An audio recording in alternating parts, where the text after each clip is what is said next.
Hi friends, উমার রান্নাঘরে আপনাদের সবাইকে স্বাগত। আজকে নিয়ে এসেছি ভীষণ মজাদার একটি রেসিপি, চিকেন তন্দুরি বিরিয়ানি।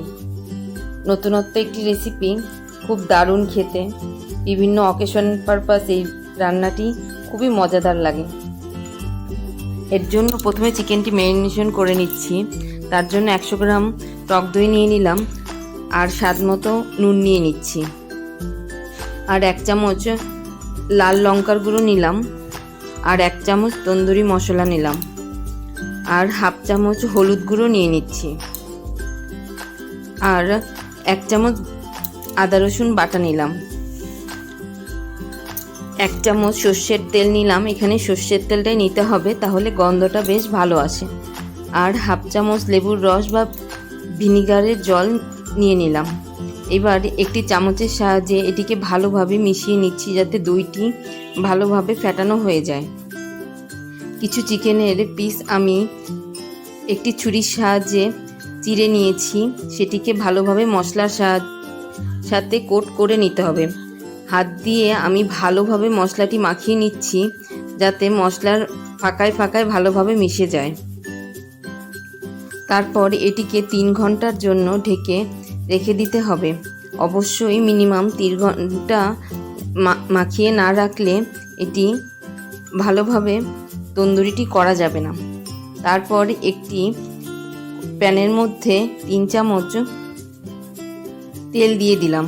তারপর আগে থেকে কিছু আমি পেঁয়াজ কেটে রেখেছিলাম, সেটিকে বেরেস্তার মতো ভেজে নিচ্ছি। বেরেস্তাটি গোল্ডেন ব্রাউন কালার হলেই নামিয়ে নিতে হবে। নামিয়ে আমি এক সাইডে রেখে দিচ্ছি। তারপর সেই কড়াইতেই একদম অল্প তেল নিয়ে চিকেনগুলো দিয়ে দিচ্ছি তন্দুরির জন্য। বেশি তেল দিলে মাংসটি ভাজা হয়ে যাবে। এখানে আমাদের মাংসটি একটু পোড়া পোড়া লাগবে। মিডিয়াম হিটে এক পিঠ ভাজতে আমার 7 মিনিট করে সময় লেগেছে। তারপর এটি যখন দুই পাশই পোড়া পোড়া হয়ে ভাজা হয়ে যাবে, তখন একটি থালায় আমি এগুলোকে নামিয়ে নিচ্ছি। এইভাবে বাকি চিকেনগুলিও আমি ফ্রাই করে নিচ্ছি।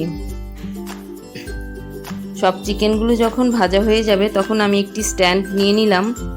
নিয়ে একটি একটি করে চিকেন দিয়ে গ্যাস ওভেনের মধ্যে রোস্ট করে নিচ্ছি। এখানে ওভেনটি মিডিয়াম হিটে রাখতে হবে এবং দুপাশে ভালো করে একটু পুড়িয়ে নিতে হবে, তাতে তন্দুরির সেন্টটা ভালো আসবে।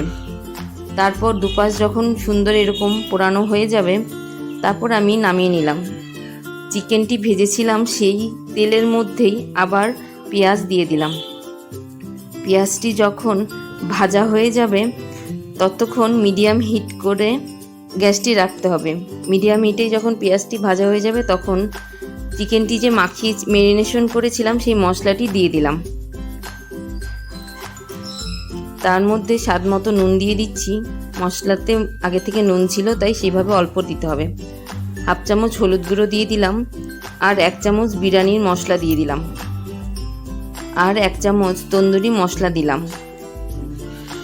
এবার দিচ্ছি 1/2 চামচ ধনে গুঁড়ো আর 1/2 চামচ জিরের গুঁড়ো দিয়ে ভালো করে মিশিয়ে নিচ্ছি। এই সময় গ্যাসের হিটটি অবশ্যই লো রাখতে হবে। তারপর একটি টমেটো আমি পেস্ট করে নিয়েছি, সেটিও দিয়ে দিয়েছি। তারপর এটি যখন মশলাটি ভাজা হয়ে যাবে, তখন 50 গ্রাম টক দই ফেটিয়ে রেখেছিলাম, সেটি দিয়ে দিলাম। অবশ্যই টক দইটি ফেটিয়ে দিতে হবে। আর 1/2 চামচ চিনি দিয়ে দিলাম। চিনিটি দিলে স্বাদের মিশ্রণটি বেশ ভালো আসে। আর এখানে চেরা কিছু লঙ্কা দিয়ে দিলাম, আর মশলাটি মিডিয়াম হিটে ভালো করে ভেজে নিচ্ছি।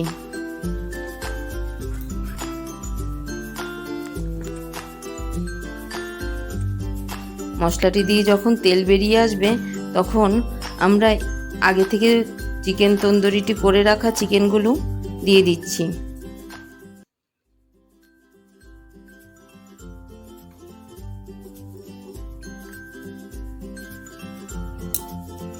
এবার এখানে 1/2 কাপ জল দিয়ে দিলাম। জলটি দিয়ে একটুখানি মশলাটির মধ্যে মিশিয়ে নিলাম। এবার 20 মিনিটের জন্য গ্যাসটিকে মিডিয়াম হিটে রেখে ঢেকে দিচ্ছি। 10 মিনিট পরে ঢাকনাটি খুলে একটু নেড়ে দিতে হবে, না হলে নিচে লেগে ধরবে। আর কিছু ধনেপাতা কুচিয়ে আগের থেকে কুচিয়ে রেখেছিলাম, সেটিকে দিয়ে দিলাম। দিয়ে ভালো করে একটু খুন্তি দিয়ে নাড়িয়ে দিলাম যাতে ভালোভাবে সেন্টটি আসে। তারপর আবার 10 মিনিটের জন্য ঢেকে দিলাম। 10 মিনিট পর আমার মাংসটি দিয়ে তেল বেরিয়ে এসছে এবং এটি একদম রেডি হয়ে গেছে। এবার এটিকে নামিয়ে নিলাম। তারপর একটি হাঁড়ি নিয়ে নিলাম। হাঁড়িটির মধ্যে 1 চামচ ঘি দিয়ে দিলাম। আমি আগেই কিছুটা চাল, 500 গ্রাম বাসমতি চাল 1 ঘন্টার জন্য ভালোভাবে ধুয়ে তারপর ভিজিয়ে রেখেছিলাম। সেটি নুন, লেবু, এলাচ, দারচিনি দিয়ে 70% সিদ্ধ করে রেখেছি। সেই চালটি ছড়িয়ে দিলাম প্রথমে, তারপর চিকেনের পিসটি দিয়ে দিলাম সব কটাই। তারপর বাকি যে রাইসটি ছিল পুরোটা দিয়ে উপরে বাকি গ্রেভিটি ছড়িয়ে দিলাম। ভালোভাবে ছড়িয়ে দেওয়ার পর বেরেস্তাগুলো ছড়িয়ে দিলাম। বেরেস্তাগুলো দেওয়ার পর এর মধ্যে আমি দিয়ে দিচ্ছি এখন কেশর গুলিয়ে রেখেছিলাম দুধের মধ্যে আধ ঘন্টা আগে। সেই দুধটিকে ছড়িয়ে দিলাম কালার হওয়ার জন্য। তারপর 1 চামচ গোলাপ জল আর 1 চামচ কেওড়া জল দিয়ে দিলাম। কেওড়া জল আর গোলাপ জল দেওয়ার পরে দুই ফোঁটা মিঠা আতর দিলাম। তারপর মিডিয়াম টু লো হিটে 45 মিনিট ঢেকে দিয়েছি। দেখুন 45 মিনিট পর আমার রাইসটি সুন্দর সফট হয়ে গেছে এবং চিকেনটিও পুরো রান্না হয়ে গেছে।